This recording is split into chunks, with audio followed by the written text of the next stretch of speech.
We're back with Bill Maher, the host of Real Time with Bill Maher.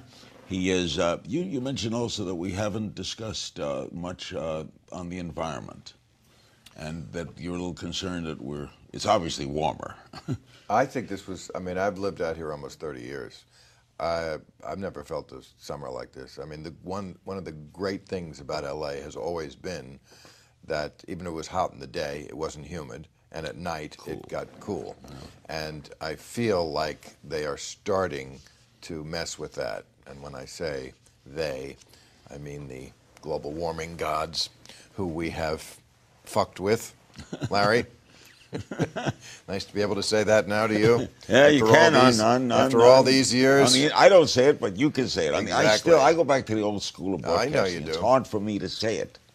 Not for you, though. Now, what about Ayn Rand? You said I knew her. She was.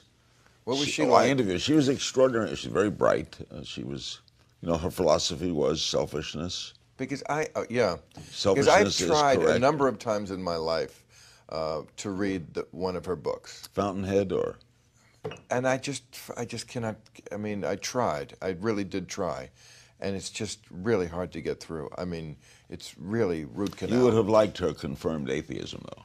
I love her confirmed atheism. Yes, that's why Paul Ryan had to pretend he when he found out that she was an atheist, and then the other one was like, oh yeah, this book that I told my staff to read, that never happened either. That's what I mean. He's such a just out and out liar.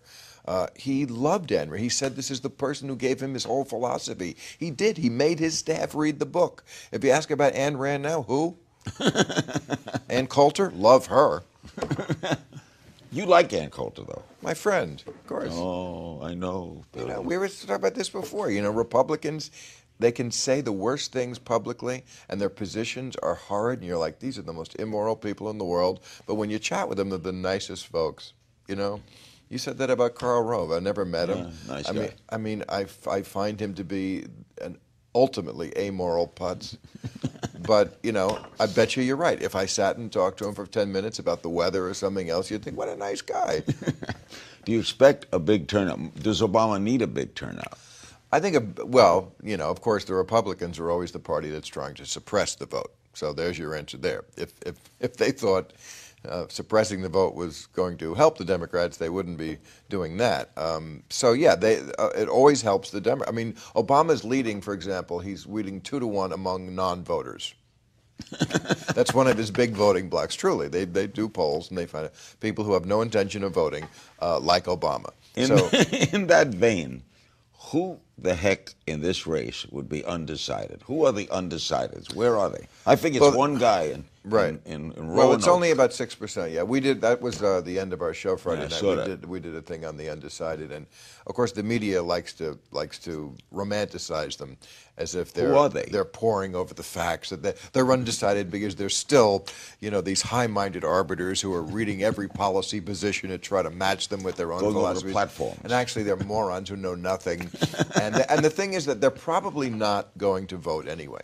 That's what happens. Because, think about it. They've had a year. If you were invited to a party a year ago and it's in 3 weeks and you still don't know whether you're going, you're not going, right? So they probably, at the end of the day, are not going to. We used the two examples we used, the two people who actually said they announced that they were not undecided, the Octomom, and it turned out she did not know who Mitt Romney was. That's the typical, I think, undecided voter. Not undecided so much as a dipshit. just uninformed and don't really care. And some of that, I do blame people for that. It's a democracy. You have to participate. And it really pisses me off when people say things like, well, I don't follow politics. It's so dirty, as if they're more pure by staying away from it. No, you're not more pure. You're just one of democracy's freeloaders. Do you like the Electoral College? Of course not. It's why don't we change it? Because we can't change anything in America, Larry. Nothing that starts can ever stop, including having 60,000 troops in Germany, Moher subsidies. Whatever starts, the drug war, anytime you start a program, it's almost impossible to end it. Homeland Security, another thing that's gotten way out of hand. Because once you start a program, money goes to it, then people have jobs, they get funding, they have a constituency, they get lobbyists, and it just grows. And you have to actually get lobbyists then and a movement to kill it. And we will probably never kill anything, which is one of our big problems. Thanks to my guest, Bill Maher. His show, Real Time with Bill Maher, weekly on HBO. And you can find me on Twitter at King's Things. Be sure to check out part 2 of my interview coming up Monday night, right here. Thanks for joining us on part 2 of Larry King Now. His talk show, Real Time with Bill Maher, airs weekly on HBO. Great show. And he appears many times in venues all over the country. The stand-up of Bill Maher. In fact, I did a stand-up once in St. Louis, and Bill Maher attended that for Bob Costas' charity. I mean, you are a real public speaker. I mean, you have your stories. Thank you. You get up at that podium, you kill. You liked Clint Eastwood at the convention. I liked his performance as a comedian. Yeah. What I admired was a man who could get on a stage with no teleprompter and just a chair as a prop and get big laughs for 15 minutes, sort of off the cuff.